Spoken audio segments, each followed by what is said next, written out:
사실 청문회를 하기에는 굉장히 열악한 상황이었어요.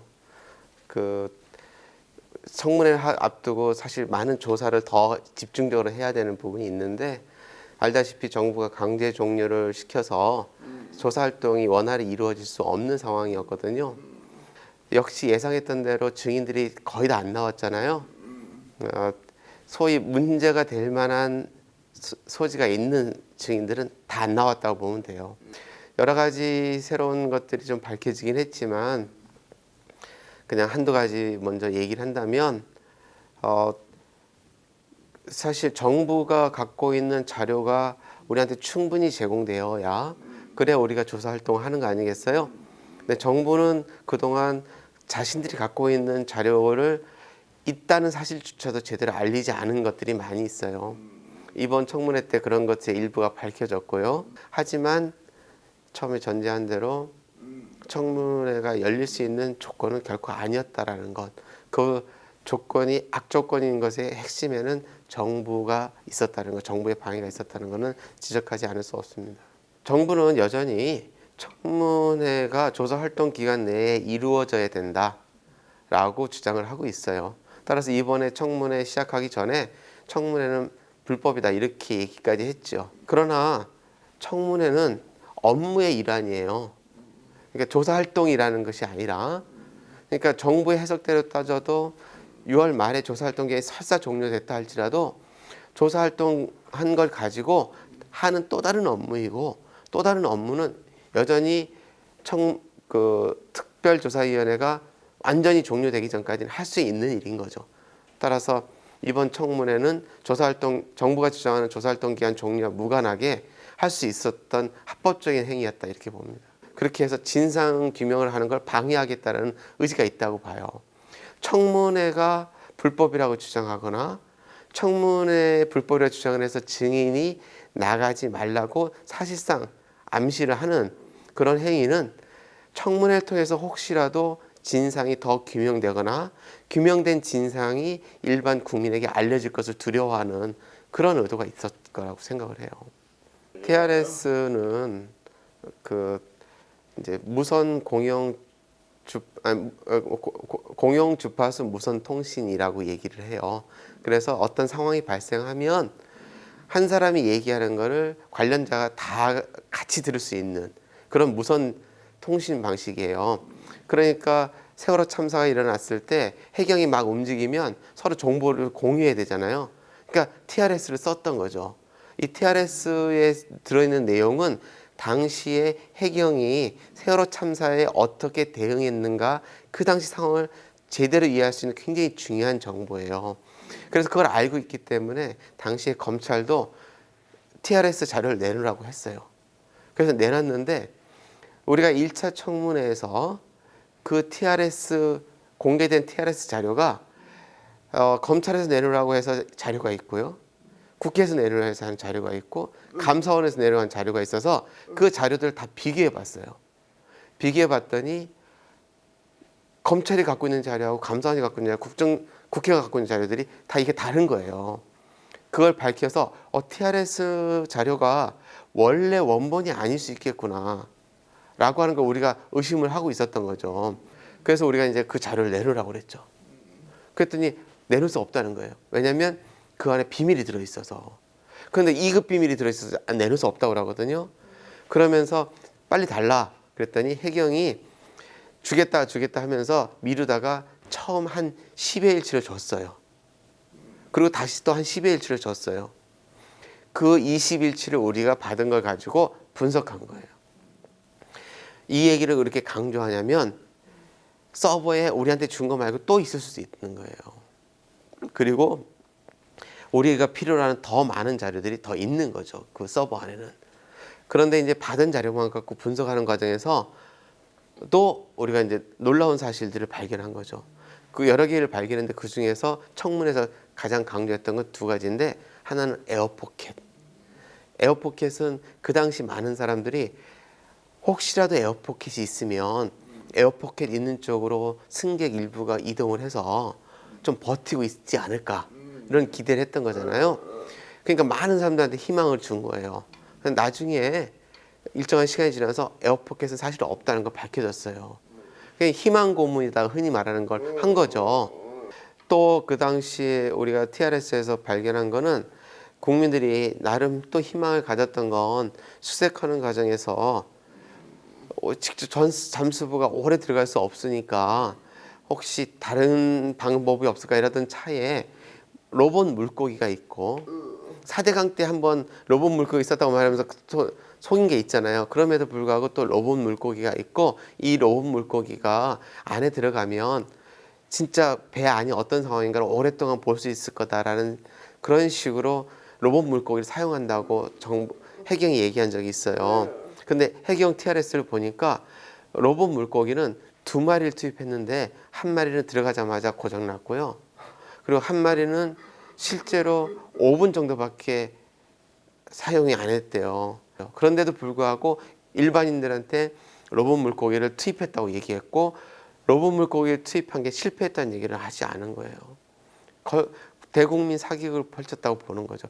그런데 그런 사례가 중요한 게 아니고 그런 사례들로부터 우리가 당시에 300명 가까이 되는 분들이 희생을 당했고 지금도 미수습자가 9분이 계시잖아요. 이런 분들을 제대로 수색하는 과정이 이루어지지 못했다고 우리는 의심하고 있는 건데 그 과정을 정확히 이해하기 위해서는 결국 해경이 어떻게 했는가를 볼 수 있는 해경 TRS 원본을 우리가 받아야 된다는 거예요. 그거를 강조하기 위해서 그래서 그걸 받아서 더 많은 진실을 우리가 규명해야 된다는 것을 얘기하기 위해서 청문회에서 이걸 다룬 거죠. 그렇게 공식적으로 만나는 과정이 아니라 경찰이 자기 자신의 신분을 숨기고 가족이나 공무원들에 끼어서 자기들이 보고 들은 거를 동양보고서라는 이름으로 작성한 거예요. 그 동양보고서 내용을 보면 가족들이 뭐 어떤 것 때문에 힘들어한다 이런 내용만 있는 게 아니고요. 가족들의 성향을 분석하는 내용도 있어요. 말하자면 가족들 중에 일부가 굉장히 강성인 것 같다. 가족들이 일부가 뭐 어디 다른 데 가서 집회에 참여한 사람 같다. 뭐 이런 것들을 다 파악해갖고 적어놓은 거예요. 이 호남에 있는 정서와 호남의 정치인들에게 유리한 뭔가를 이끌어내려고 하는 식으로 왜곡될 수 있다. 이렇게 추측하는 그런 내용도 적혀 있고 그리고 뭐 이들 사이에 반정부 활동을 하는 것 같다라는 식으로 말도 안 되는 억측을 동양보고서에 적어놓기도 했죠. 그렇게 사찰이라는 개념의 성향을 이렇게 적어놓은 것 자체는 말도 안 되는 행위라고 생각을 해요. 하지만 이런 행위가 더 심각한 건 뭐냐면요. 이런 보고서를 우회선 받아봤을 거 아니에요. 그럼 이제 모든 결정을 해야 될 결정권자들은 이런 보고서를 보고서는 야 이거 뭐 팽목항에 300여 명의 희생자가 생긴 건 안타깝고 불쌍하긴 하지만 이거 원하는 대로 말 들어줬다가는 이거 정치적으로 완전히 공격하겠네. 이건 다 정치적인 거 아니야? 이렇게 오판할 수 있잖아요. 그런 보고서가 만들어진 거예요. 그런 보고서가 만들어진 수밖에 없었던 이유는 처음에도 얘기했지만 이걸 비공개로 했기 때문에 몰래 사찰했기 때문인 거예요. 우리들 다 경험했겠지만 그 당시에 언론의 보도 행태 때문에 세월호 유가족들이 굉장히 마음이 상처를 많이 입었어요. 그래서 언론 보도의 공정성과 적정성을 조사해봐라. 이렇게 법이 얘기한 거예요. 그것이 세월호 특별조사의 임무이기 때문에 저희가 쭉 조사를 했어요. 조사를 하는 과정에서 흔히 아는 전원구조보 문제도 조사를 했고요. 그다음에 충격구조 문제 조사했고요. 뭐 시신 영케 있는 이런 얘기가 많은 걸 조사했어요. 그런 중에 우리가 조금 더 주목한 거는 2가지였어요. 하나는 유병헌 관련 보도였어요. 사실은 유병헌 관련 보도가 이루어지는 4월 20일부터 7월 중순까지 많은 국민들은 정말 언론 보도를 보면서 유병헌 그리고 유병헌 주변에 있는 구원파 그리고 또 뭐 세월호 청해진 해운사 중에 유병헌 관련된 있는 사람들 이런 사람들의 행태를 보면서 막 분노하고 마치 세월호가 침몰한 건 다들 그들 때문이다 이렇게 생각하면서 그들한테 모든 회사를 돌리면서 분노했거든요. 그런데 사실은 우리가 지금은 다 알다시피 세월호 참사와 유병헌은 직접적인 관련은 없는 거예요. 그런데 왜 언론들은 그렇게 많은 보도를 했고, 그래서 당시의 언론이 진짜 보도해야 할 내용, 말하자면 세월호 참사의 원인이 뭘까, 심층 취재할 수 있는 거잖아요. 시간이 좀 가니까. 이런 거를 우리가 보니까 적어도 한 두 가지를 발견한 겁니다. 하나는요, 그 당시에 관여했던 기자들의 증언을 통해서, 하나는 검찰이 사실상 유병헌 보도 쪽으로 언론 보도를 유도한 거 아니냐. 다른 보도가 나가는 것이 다 정부 관련 기관들이 비판을 받을 수밖에 없는 상황이니 유병헌 보도가 많이 나감으로써 정부 비판 보도가 줄기를 원하도록 유도한 거 아니냐, 이런 걸 발견한 거죠. 유병헌의 유대균이라는 아들이라는 장남이 검찰 수사를 받을 때 치킨을 시켜 먹었다. 이게 세월호 참사 유병헌 수사 관련해서 무슨 관련이 있어요? 또는 유병헌이 뭐를 더 좋아하는 취향을 갖고 있다. 유병헌 취향이 수사와 관련해서 무슨 소용이 있어요? 또 유병헌의 가정부가 나와서 유병헌이 여자를 좋아했다. 여자를 좋아했다는 게 수사에 무슨 도움이 될 것이며, 또 세월호 참사를 이해하는 데 무슨 도움이 돼요? 유병헌이 여자를 좋아했기 때문에 세월호 침몰시켰나요? 전혀 그런 게 아닌데도 불구하고 그런 보도들이 줄을 이루게 만들었던 거죠. 이제 그게 첫 번째 언론 보도 공정성과 관련해서 우리가 주목해서 이번에 청문회에서 다뤘던 내용이고요. 두 번째는 마찬가지 맥락이라고 저는 보는데, 요즘에 많이 알게 된 사안 중에 하나가 소위 당시에 KBS 보도국장이었던 김시곤 씨가 자기가 보도를 하는 과정에서 기란영 사장이 압박을 받았다. 그런데 그 압박의 근저에는 당시 청와대 홍보수석이었던 이정현이라는 수석의 요청이 있었다라고 얘기한 바가 있어요. 그거를 얘기만 하고 그 자료를 안 내놨는데 그 자료가 올해 나타났어요. 그리고 그 자료를 공개했어요. 따라서 우리는 그 자료를 받아서 어떻게 이런 일들이 진행됐는가를 조사한 거죠. 그 조사한 거를 이번 청문회 때 우리가 보여드린 거고, 그거를 좀 더 확인하기 위해서 이정현, 현재는 새누리당 대표죠. 또 기란영 전 사장, 김시곤 전 보도국장 등등을 증인으로 소환했어요. 그런데 당연히 이정현, 기란영은 예상했던 대로 안 나왔고요. 김시곤 국장만 나왔죠.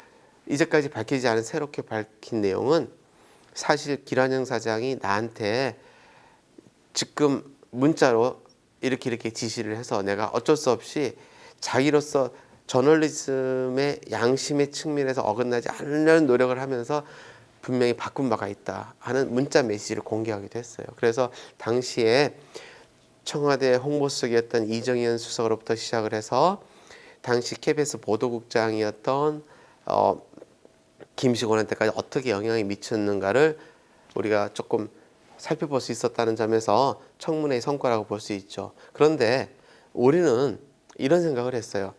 당시에 공영방송 KBS의 보도국장한테까지 압력을 집어넣었던 그 당시 정부의 행태가 과연 KBS에서만 끝났을까? 똑같이 정부가 영향을 미치기 쉬운 또 다른 공영방송인 MBC한테는 그게 없었을까? 이런 의문을 가졌고요. 어쩌면은 공영방송인 KBS는 MBC만이 아니라 SBS나 또 다른 일반 사형 방송들한테, 사형 언론들한테도 영향을 미쳤을 것이라고 생각을 했어요. 근데 우리가 다른 자료가 없어서 당시에 문제가 됐던 MBC가 있으니까 MBC한테도 사장부터 당시에 보도국장, 그리고 당시에 담당했던 네트워크 부장, 이런 사람들을 증인을 신청했죠. 그러니까 이진석 보도본부장 빼고 보도국장하고 네트워크 부장을 증인을 신청을 했죠. 물론 역시 정부의 영향력에 있어서 그런지 하나도 증인 출석 안 하지 않았어요. 그래서 우리는 증인들이 정당한 이유 없이 불출석할 할 때 법에 따라서 할 수 있는 거는 고발하는 거예요. 따라서 우리는 지금 할 수 있는 길은 불출석한 증인들에 관해서 전원위원회에서 이 사람이 정당한 사유가 있었는가 없는가 따져서 정당한 사유가 없을 때는 고발하는 거고, 이게 유일한 방법이고요. 그런 절차를 밟으려고 합니다. 청문회를 통해서 더 진실에 접근하는 측면도 있고, 또 하나는 청문회를 통해서 조사한 것들을 조금 더 일반 국민들과 공유해서 좀 더 많은 사람들이 이 참사의 진실에 접근할 수 있도록 도와주는 것에 의미가 있거든요. 근데 후자의 경우는 대부분의 언론들이 외면했잖아요. 그래서 결과적으로 많은 사람들이 청문회가 있다는 사실을 아는 사람도 많지 않고, 청문회가 있다는 걸 알아도 청문회에서 다뤄진 내용들을 제대로 듣지 못했을 거라는 생각이 들어서 그 점이 많이 아쉬워요. 근데 9월 말이 지나고 나면 정부 해석에 따르면 위원회 청산 절차 기간이라고 얘기를 해요. 그러면 위원회에 있었던 모든 것들을 정리한다는 얘기거든요. 따라서 정부는 10월부터는 정리하겠다 이렇게 나서겠죠. 그러면 우리는 종합보고서 백서 기간이 지금 아니고 조사활동 기간이라고 얘기했던 것처럼 10월도 조사활동 기간인 거거든요. 따라서 조사활동 기간을 계속 유지하겠다고 우리는 얘기할 테니까 아마도 결국 물리적 충돌도 일어날 수 있겠죠. 뭐 물리적 충돌이라는 게 싸우고 뭐 피 흘리고 이런 건 아니고, 우리는 조사활동을 위해서 사무실에 들어와서 당연히 업무를 하려고 할 거고요. 정부가 막지 않을까 이런 생각을 해요. 그렇게 되면 이제는 7, 8, 9월도 청문회 준비 이외에는 제대로 조사활동을 못했는데 앞으로 조사활동을 진짜 못하게 되는 거 아닌가 이런 생각이 들고요. 정부나 새누리당이 특조위를 공격할 때 잘 쓰는 그 정가의 보도처럼 쓰는 게 예산 많이 썼다, 결과 뭐 없지 않냐 이런 얘기 하는데요. 예산을 원래 우리가 이 참사를 제대로 조사하는데 필요한 예산보다 적게 줬어요. 하지만 준 예산만 쳐도 지금 총 합쳐서 한 140억 정도 될 텐데 140억이 정말 크다면 이 140억을 가지고 우리가 진짜 조사를 한 일정한 궤도까지 조사한 게 있거든요. 이걸 마무리 못하게 막아버리면 그러면 140억이 날아가는 거예요. 오히려 지금까지 조사한 것들을 잘 마무리하게 해줘야 앞에서 쓴 돈이 낭비가 아닌 거죠. 그러니까 만약 정상적인 사회고 정상적인 정부라면 니들이 좀 더 빨리 못한 게 좀 아쉽지만 더 시간을 줄 테니 확실하게 마무리해라. 그래서 앞에 들인 돈이 낭비가 되지 않게 해라. 이렇게 하는 게 맞는 거죠. 그런데 오히려 낭비라고 비판하면서 진짜로 앞에 들인 돈이 공중에 날아가게 만들고 있는 거예요. 그래서 저는 일반 시민들이 지금까지 들인 돈도 진짜 조사한 거에 비하면 적게 들이는 거지만 많이 들였다라고 아쉬워하는 사람이 있다면 지금까지 들인 돈을 가지고 얻어낸 결과가 결실을 맺을 수 있도록 좀 더 예산과 그리고 법이 보장한 활동 기간의 보장과 그리고 법이 보장한 진짜 조사권을 보장해주는 그런 조치가 필요하다라고 생각을 해요. 여하튼 특별법 개정밖에 남아있지 않은 건 맞습니다.